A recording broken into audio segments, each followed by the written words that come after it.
जम्मू कश्मीर के कुलगाम में फिर गैर कश्मीरियों पर हमला। आतंकवादियों ने 3 मजदूरों को मारी गोली। हमले में 2 की मौत, 1 के हालात गंभीर।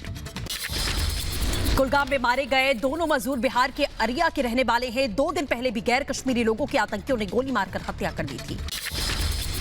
जम्मू कश्मीर में गैर कश्मीरी लोगों पर हमले के बाद में सुरक्षा बढ़ा दी गई। श्रीनगर के लाल चौक पर सभी गाड़ियों की सघन चेकिंग की गई। संदिग्धों पर पुलिस और सुरक्षा बलों की पैनी नजर। श्रीनगर में आतंकवादियों के हमले का शिकार हुए अरविंद कुमार का पार्थिव शरीर लाया गया पटना। पटना से एम्बुलेंस के जरिए बांका ले जाया गया। घटना के बाद से परिवार के लोगों का रो रो कर बुरा हाल है। यूपी के सहारनपुर पहुंचा कारपेंटर सगीर का शव। जम्मू कश्मीर के पुलवामा में आतंकियों ने सगीर की गोली मारकर हत्या कर दी थी। आतंकी हमले पर पुलिस का बड़ा बयान। कहा, आतंकियों ने मजदूरों पर अंधाधुंध फायरिंग की। हमले में 2 लोगों की मौत, 1 जख्मी। इलाके की घेराबंदी करके सर्च ऑपरेशन जारी है। कुलगाम में आतंकी हमले में मारे गए बिहार निवासी के लिए बिहार के सीएम नीतीश कुमार ने मुआवजे का ऐलान किया। मृतकों के परिवारों को 2-2 लाख रुपए आर्थिक मदद का ऐलान। राजा ऋषिदेव और जोगिंदर की कुलगाम में आतंकियों ने हत्या कर दी थी। बिहार के मुख्यमंत्री नीतीश कुमार ने जम्मू कश्मीर के उपराज्यपाल मनोज सिन्हा से बातचीत की। मजदूरों की हत्या पर चिंता जाहिर की है। कश्मीर में हुए 2 युवकों की हत्या के बाद बिहार सरकार पर एलजेपी नेता चिराग पासवान ने उठाए सवाल। चिराग ने कहा, दूसरे राज्यों में रहने वाले बिहार के लोगों की सुरक्षा सुनिश्चित की जाए। जम्मू कश्मीर के पुंछ में आज 8वें दिन भी एनकाउंटर जारी है। मौसम खराब होने के चलते सेना के जवान घने जंगल में नहीं जा सके। आतंकियों की तलाश में सर्च ऑपरेशन अब भी जारी। जम्मू कश्मीर के पुंछ में सेना का ऑपरेशन जारी। भाटा धूरिया के जंगलों में सेना और घुसपैठियों के बीच में फायरिंग। सुरक्षा बलों को निशाना बनाकर लगातार आतंकी कर रहे हैं गोलीबारी। जम्मू कश्मीर के पुंछ में मुठभेड़ की एक्सक्लूसिव तस्वीरें आई सामने। ऑपरेशन के दौरान सुनी गई धमाके की जोरदार आवाज। आतंकी पर सेना का करारा प्रहार। जम्मू कश्मीर के पुंछ में रह रहकर सुनाई दे रही धमाके और गोलीबारी की आवाज। दहशत में है इलाके के लोग। सर्च ऑपरेशन में जुटी है सेना के जवान। जम्मू कश्मीर के पुंछ में संदिग्धों की तलाश के लिए पुलिस कर रही हर आने जाने वाले वाहनों की तलाशी। वाहनों में संदिग्ध के छिपे होने की आशंका है। कश्मीर में खूनी खेल के खिलाफ में देश में आक्रोश। 24 अक्टूबर को होने वाले भारत पाकिस्तान T20 मैच रद्द करने की मांग की गई। 24 अक्टूबर को होने वाले T20 मैच पर केंद्रीय मंत्री गिरिराज सिंह ने उठाए सवाल। कहा, ऐसी स्थिति में भारत और पाकिस्तान के बीच में मैच नहीं होना चाहिए। बिहार के बांका में मृतक अरविंद के पिता की मांग। कहा, रद्द हो भारत पाकिस्तान के बीच होने वाला T20 मैच। कल आतंकवादियों के बिहार के गोलगप्पे वाले की हत्या कर दी थी। भोपाल में संस्कृति बचाओ मंच ने किया भारत पाकिस्तान मैच का विरोध। केंद्र सरकार ने 24 अक्टूबर को होने वाले मैच को रद्द कराने की मांग की है। बीजेपी अध्यक्ष जेपी नड्डा ने अपनी कार्यसमिति का ऐलान करने के बाद पहली बार सभी राष्ट्रीय कार्यकारिणी की बैठक बुलाई है। बैठक बीजेपी मुख्यालय में सुबह 10 बजे शुरू होगी। बैठक में पीएम मोदी के शामिल होने की संभावना है। संयुक्त किसान मोर्चा ने आज देश भर में रेल रोको आंदोलन का ऐलान किया। संयुक्त किसान मोर्चा लखीमपुर खीरी में हुई हिंसा के विरोध में रेल रोको आंदोलन कर रही है। लखनऊ में रेल रोको आंदोलन में हिस्सा लेने वालों के खिलाफ में पुलिस करेगी कार्रवाई। जिले में धारा 144 लागू की गई। पुलिस ने NSA लगाने तक की चेतावनी दे डाली है।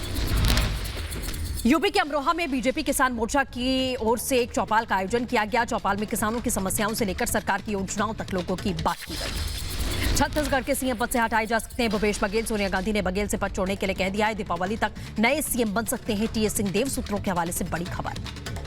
यूपी विधानसभा का आज एक दिन का विशेष सत्र। विधानसभा अध्यक्ष ने सभी दलों से सहयोग करने की अपील की। विधानसभा के डिप्टी स्पीकर के चुनाव को लेकर भी बढ़ने लगा है सियासी तापमान।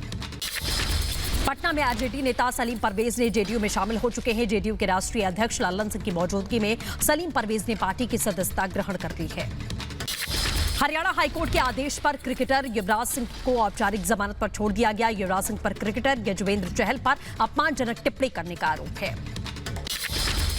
भोपाल में सांसद साध्वी प्रज्ञा ठाकुर का लोगों ने विरोध किया। साध्वी प्रज्ञा ठाकुर पर मां नर्मदा और उनके भक्तों पर अपमानजनक टिप्पणी करने का आरोप है। हरिद्वार में आज शाम आम आदमी पार्टी की तिरंगा यात्रा हर की पैड़ी से यात्रा की शुरुआत। पूरे सूबे में 6 दिन तक चलने वाली है। ये यात्रा सभी विधानसभाओं में जाएगी। अवैध धर्मांतरण के खिलाफ में कर्नाटक के हुबली में बजरंग दल और BHP के कार्यकर्ताओं का प्रदर्शन। सड़क जाम करके धर्म परिवर्तन के खिलाफ में जताई नाराजगी। दोषियों को कड़ी सजा देने की मांग की। यूपी के कुशीनगर में लोगों ने हत्या के खिलाफ निकाला कैंडल मार्च। पुलिस चौकी के पास में मिला था युवक का शव। आश्वासन देने के बावजूद मार्च में शामिल नहीं हुए स्थानीय विधायक। उत्तराखंड के चमोली में बरसात के बाद शुरू हुई बर्फबारी। पुलिस ने बद्रीनाथ जाने वाले यात्रियों को एहतियात के तौर पर रोका। सभी को सुरक्षित स्थानों पर भेजा गया। उत्तराखंड के चमोली में बरसात के बाद मौसम विभाग की चेतावनी। भारी बारिश के लिए रेड अलर्ट जारी कर दिया गया। एहतियात के तौर पर रोकी गई बद्रीनाथ धाम की यात्रा। उत्तराखंड में भारी बरसात को देखते हुए प्रशासन सतर्क है। पिथौरागढ़ और देहरादून जिले के स्कूल 18 अक्टूबर को बंद रहेंगे। हिमाचल के रोहतांग पास में ताजा बर्फबारी, सफेद चादर से ढके पहाड़, बर्फबारी के चलते पर्यटकों की बढ़ी तादाद। दिल्ली में तेज हवा और बरसात से तापमान में आई गिरावट, बारिश से राजधानी के कई इलाकों में भरा पानी। दिल्ली वासियों के लिए बारिश बनी मुसीबत, कई जगह जल भराव, लोगों को करना पड़ रहा है परेशानियों का सामना। दिल्ली में लगातार हो रही बरसात की वजह से हाल बेहाल है। गाजीपुर मंडी में हुआ जल भराव, पानी के बीच में सब्जी खरीदने के लिए मजबूर हुए लोग। उत्तर प्रदेश के नोएडा में भारी बरसात से जगह जगह जल जमाव से लोगों की परेशानी बढ़ गई है। गौतम बुद्ध नगर में मुख्य चिकित्सा अधिकारी के कार्यालय परिसर में भरा पानी। यूपी के अंबेडकर नगर में तेज बरसात से गिरा पंडाल, लगातार बारिश के चलते हुआ बड़ा हादसा। यूपी के सीतापुर में आंधी तूफान और बरसात के चलते गिरी घर की कच्ची दीवार, हादसे के मलबे में नीचे दबी 3 बच्चियां, एक की मौत, 2 के हालात गंभीर, अस्पताल में इलाज जारी है। यूपी के मुरादाबाद में गिरी आकाशीय बिजली गिरने से 2 महिला समेत 6 मजदूर झुलसे, ईंट भट्टे पर काम कर रहे थे मजदूर। केरल में कुदरत का कहर, कोट्टयम जिले में भारी बरसात की वजह से पलंग झपकते ही नदी में बहा मकान, राहगीरों के सामने ताश के पत्तों की तरह गिरकर नदी में समाया घर।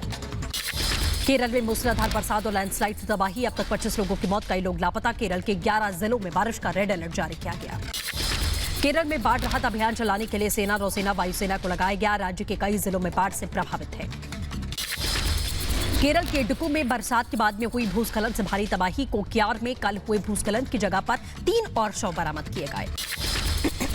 केरल के कुट्टिकल इलाके में भारी बरसात और भूस्खलन से भारी तबाही। भूस्खलन में भेड़ चढ़ गए कई घर, बह गए घर के सामान और कई गाड़ियां। एलएनजेपी अस्पताल में आग से हड़कंप, अस्पताल में सेमिनार रूम में लगी आग, वक्त रहते आग पर काबू पाया गया। किसी के हताहत होने की कोई खबर नहीं। सूरत के बड़ोदरा में पैकेजिंग फैक्ट्री में आग में झुलसने से एक व्यक्ति की मौत, दमकल विभाग ने 64 लोगों का रेस्क्यू कर लिया है। यूपी के जौनपुर में 20 सड़क पर बाइक जलकर खाक हुई, स्टार्ट करते समय बाइक में लगी आग, काफी मशक्कत के बाद आग पर काबू पाया गया। उत्तराखंड की चमोली में दर्दनाक सड़क हादसा, बद्रीनाथ हाईवे पर अलकनंदा पे गिरी नोएडा से गई यात्रियों से भरी इनोवा कार, हादसे में 3 लोगों की मौत, 3 लोग जख्मी हुए। लखनऊ में पुलिस और बदमाश के बीच में मुठभेड़, एनकाउंटर में बांग्लादेशी गैंग सरगना हमजा ढेर हुआ, 3 पुलिस कर्मचारी जख्मी, 50,000 का इनामी बदमाश था। मध्य प्रदेश के होशंगाबाद में गोली चलने से 4 जवान घायल, आरपीएफ बैरक में ऑटोमेटिक गन साफ करते वक्त अचानक चली गोली।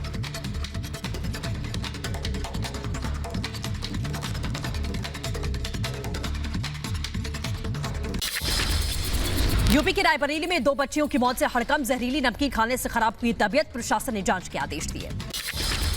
यूपी के सीतापुर में सीसीटीवी में कैद हुई मिठाई चोरी की वारदात, सीसीटीवी में पुलिस की वर्दी में दिखाई दिए लोग। यूपी के सीतापुर में 2 सगे भाइयों की तालाब में डूबकर मौत, परिजनों का रो रो कर बुरा हाल हुआ। दिल्ली की आर्थिक अपराध शाखा में 3 लोगों को गिरफ्तार किया गया, इन पर एस बैंक से 300 करोड़ की हेरा फेरी का आरोप लगा है। ओडिशा के मलकानगिरी में पुलिस ने आईपीएल सट्टेबाजी रैकेट का पर्दाफाश किया, पुलिस ने इस दौरान 18 लाख समेत 4 लोगों को गिरफ्तार किया। गाजियाबाद के सिद्धार्थ विहार में हाई राइज बिल्डिंग से गिरने से 2 बच्चों की मौत हो गई। यह हादसा सिद्धार्थ विहार के प्रति ग्रैंड हाउसिंग सोसाइटी में हुआ। इंदौर में एक फर्जी अधिकारी राजवीर सोलंकी को पुलिस ने गिरफ्तार किया। राजवीर रक्षा अधिकारी के नाम से लड़कियों से ठगी किया करता था। यूपी के महोबा में गोली मारकर युवक की हत्या, घर वालों ने जमीन विवाद से जताई हत्या की आशंका, नामजद आरोपियों के खिलाफ में तहरीर, जांच में जुटी है पुलिस की टीम। यूपी के बुलंदशहर में पुलिस ने हत्या के आरोप में युवक को गिरफ्तार किया, आरोपी रिक्शा चालक को पुलिस ने जेल भेजा। यूपी के सीतापुर में कई घरों में डकैती का पर्दाफाश, पुलिस ने 6 शातिर बदमाशों को गिरफ्तार किया, 43,000 नकदी और लूटे गए सामान बरामद किए गए, जांच में जुटी है पुलिस की टीम। यूपी के अमेठी में जमीन विवाद को लेकर 2 पक्षों में विवाद हुआ। इस दौरान दोनों पक्षों की जमकर लाठी डंडों से पिटाई की गई। मारपीट के दौरान दोनों पक्षों की तरफ से 3 लोग जख्मी हुए। यूपी के प्रयागराज में बाइक चोरों का आतंक, अस्पताल के बाहर खड़ी बाइक को चुरा ले गए बदमाश, बाइक चोरी का पूरा वीडियो सीसीटीवी कैमरे में कैद, जांच में जुटी पुलिस की टीम। यूपी के मुरादाबाद में नशीले पदार्थ की तस्करी के आरोप में कांग्रेस पार्षद गिरफ्तार, पुलिस ने पार्षद समेत 6 लोगों को गिरफ्तार किया, आरोपियों को पास से स्मैक, नकदी और मोबाइल फोन बरामद किया गया। भोपाल में एक महिला ने जिम में अपने पति और उसकी गर्लफ्रेंड की जमकर पिटाई कर दी, पति पत्नी का कोर्ट में दहेज प्रताड़ना का केस चल रहा है। आंध्र प्रदेश के विशाखापट्टनम में नशीले पदार्थ की तस्करी करने वाले गिरोह का पुलिस ने भंडाफोड़ किया है। चिंतापल्ली इलाके में तस्करी की सूचना पर पुलिस ने घेरा, एक आरोपी गिरफ्तार। यूपी के धौलापुर में पुलिस पर बदमाशों ने फायरिंग की, पुलिस ने अवैध सामान के साथ में 5 बदमाशों को गिरफ्तार किया, बदमाशों के पास से 6 अवैध हथियार, 14 जिंदा कारतूस बरामद किया गया। यूपी के संभल में धार्मिक मंच पर अश्लील डांस हुआ है। इस दौरान वहां पुलिस कर्मचारी भी मौजूद थे। डांस का वीडियो सोशल मीडिया पर वायरल हो रहा है। यूपी के रायबरेली में जिला अस्पताल का हाल बेहाल। अस्पताल में टॉर्च की रोशनी में मरीजों का इलाज जारी है। अस्पताल पर आरोपी बिजली जाने के बाद में कर्मचारी जनरेटर नहीं चलाते, इस तरीके के आरोप लगाए गए। महाराष्ट्र के पुणे में कार ड्राइवर ने ट्रैफिक पुलिस को मारी टक्कर। कार पर लटक कर पुलिस 800 मीटर दूर तक पहुंचा। पुलिस के रोकने पर भी ये कार नहीं रुकी। यूपी के मैनपुरी सीएचसी में अधीक्षक की दबंगई। पत्नी का इलाज करवाने आए युवक के साथ में अधीक्षक ने मारपीट की। वीडियो बनाने पर फोन छीना, वीडियो हुआ वायरल। छत्तीसगढ़ के अंबिकापुर मेडिकल कॉलेज में बच्चों की मौत से मचा हड़कंप। यहां 3 दिन में 7 नवजात बच्चों की मौत हो गई। यूपी के सुल्तानपुर में प्रेमी जोड़े की थाने में शादी कराई गई। पुलिस ने युवक युवती के घर वालों को बुलाकर समझाया। बल्दीराय थाने में बने मंदिर में परिवार की सहमति से पुलिस ने शादी करवाई। यूपी के बुलंदशहर के सरकारी अस्पताल का वीडियो वायरल हुआ। वायरल बुखार से पीड़ित मरीज को वार्ड के बाहर बेंच में लिटाकर इलाज किया गया। परिजनों का हंगामा। यूपी के गोंडा में गरीबों को बांटे जाने वाले अनाज में धांधली। अधिकारियों ने देर रात राइस मिल पर छापेमारी की। छापेमारी में 956 बोरी सरकारी गेहूं बरामद किया गया। बिहार की गया में मुखिया और उप मुखिया प्रत्याशियों ने निकाली बाइक रैली। बाइक रैली के दौरान दोनों प्रत्याशियों के समर्थक आपस में भिड़े। दोनों तरफ से जमकर भाजी गई लाठियां। कई लोग गंभीर रूप से जख्मी हुए। कर्नाटक के मैंगलुरु में 3 युवकों ने बैरल का इस्तेमाल करके बनाई नाव। पुतूर इलाके में लोग लंबे समय से कर रहे कुमारधारा नदी पर पुल निर्माण की मांग पूरी न होने पर नाव बनाया गया। यूपी के अमेठी में दुर्गा पूजा कार्यक्रम के दौरान हुई ऑर्केस्ट्रा का वीडियो वायरल हुआ। वीडियो में बारबाला संग अवैध असलाह से फायरिंग करते हुए ठुमके लगाते दिखाई दिए लोग। वीडियो के आधार पर जांच कर रही है पुलिस। दिल्ली यूनिवर्सिटी में तीसरी कट ऑफ लिस्ट जारी। आज से कॉलेज में एडमिशन शुरू हो जाएगा। एडमिशन 21 अक्टूबर तक चलेगा। एमपी के बैतूल में पेट्रोल पंप मालिक का किसानों को तोहफा। डीजल पर किसानों को 2 रुपए की छूट दी गई। पश्चिम बंगाल में आसमानी आफत ने बढ़ाई लोगों की परेशानी। बारिश की वजह से फल सब्जियों के दाम में बढ़ोतरी। लोगों की रसोई का बिगड़ा हुआ है बजट। तमिलनाडु के मदुरई में रिसर्च के छात्र की अनोखी पहल। स्क्रैप धातु के इस्तेमाल से बनाई बैटरी वाली गाड़ी। जम्मू कश्मीर के कठुआ में किसानों के लिए धान खरीद केंद्र बनाए गए। इस केंद्र के बनने से किसानों को काफी फायदा हो रहा है। देश में 230 दिनों में सबसे कम कोरोना के नए मामले दर्ज किए गए। पिछले 24 घंटे में 13,596 नए केसेस। देश में 1,89,000 से ज्यादा सक्रिय मामले। घरेलू उड़ानें आज से पूरी क्षमता के साथ शुरू। सभी को कोरोना नियमों का पालन करना होगा। केरल में कोरोना के 7,555 नए मामले दर्ज किए गए। 24 घंटे में 74 मरीजों ने जान गंवाई। राज्य में 87,000 से ज्यादा कोरोना के सक्रिय केसेस हैं। केरल में सरकार ने कॉलेजों और ट्रेनिंग संस्थानों को रेगुलर क्लास चलाने की इजाजत दी है। वैक्सीन की दोनों डोज लगा चुके छात्रों को ही मिलेगी प्रवेश की अनुमति। मुंबई में 20 महीने के बाद भी पिछले 24 घंटे में कोरोना से एक भी मरीज की मौत नहीं हुई। मुंबई में सक्रिय मामलों की संख्या 5,000। आने वाले त्योहारों के मद्देनजर सीएम उद्धव ठाकरे ने बुलाई बैठक। दोपहर 3 बजे कोविड टास्क फोर्स के साथ में बैठक होगी। तालिबानी शासन के खिलाफ में अफगानिस्तान में महिलाओं का हल्ला बोल। महिलाओं ने गाना गाकर पढ़ने पर प्रतिबंध को लेकर तालिबान के खिलाफ में विरोध दर्ज किया है। अफगानिस्तान के नंगरहार प्रांत में मकान की छत गिरने से बड़ा हादसा। मलबे के नीचे दबने से 6 लोगों की मौत। मरने वालों में बच्चे भी शामिल। पंजशीर घाटी में अभी भी युद्ध जारी। तालिबानी राज को मानने के लिए तैयार नहीं लोग। पंजशीर के लड़ाके लगातार तालिबानी आतंकियों के सामने पेश कर रही चुनौती। पंजशीर में तालिबानी हमले के विरोध में खड़ी हुई स्थानीय महिलाएं। तालिबान की सत्ता स्वीकारने से मौत को बताया बेहतर। तालिबान के खिलाफ लगातार जारी प्रदर्शन। अफगान मुद्दे पर होने वाली मॉस्को बैठक में पूर्व राष्ट्रपति हामिद करजई शामिल नहीं होंगे। काबुल में रूसी दूतावास ने ट्वीट करके बताया हामिद करजई को बैठक में नहीं बुलाया गया है। रूस में कोरोना संक्रमण का कहर जारी। एक दिन में आए रिकॉर्ड तोड़ मामले। रूस में 1 महीने बाद कोरोना आंकड़ों में 70% का इजाफा। एक दिन में 34,303 नए मामले दर्ज किए गए। आगे बढ़ेंगे, आपको बता दें पोलैंड में शहर बेलारूस और वार्सा में लोगों ने प्रवासियों और शरणार्थियों के लिए प्रदर्शन किया। प्रदर्शनकारियों ने बॉर्डर पर फंसे प्रवासियों के लिए सुविधाएं देने की मांग की। अल्बानिया में एक रिपोर्ट में 4 रूसी नागरिकों की मौत हो गई। मौत की पुष्टि रूसी दूतावास ने की। पुलिस ने जांच का हवाला देते हुए ज्यादा जानकारी देने से इनकार किया। स्पेनिश द्वीप पर ज्वालामुखी फटने के बाद में 4 हफ्ते बाद खत्म हो रहा है। इस दौरान दर्जनों छोटे भूकंप आए। ज्वालामुखी ने अब तक करीब 2,000 घरों को नष्ट कर दिया है। अफगानिस्तान के बल्ख प्रांत में उपरक्षा मंत्री मोहम्मद अफजल मजलूम ने सैन्य बलों से लोगों की सुरक्षा सुनिश्चित करने की गुजारिश की है।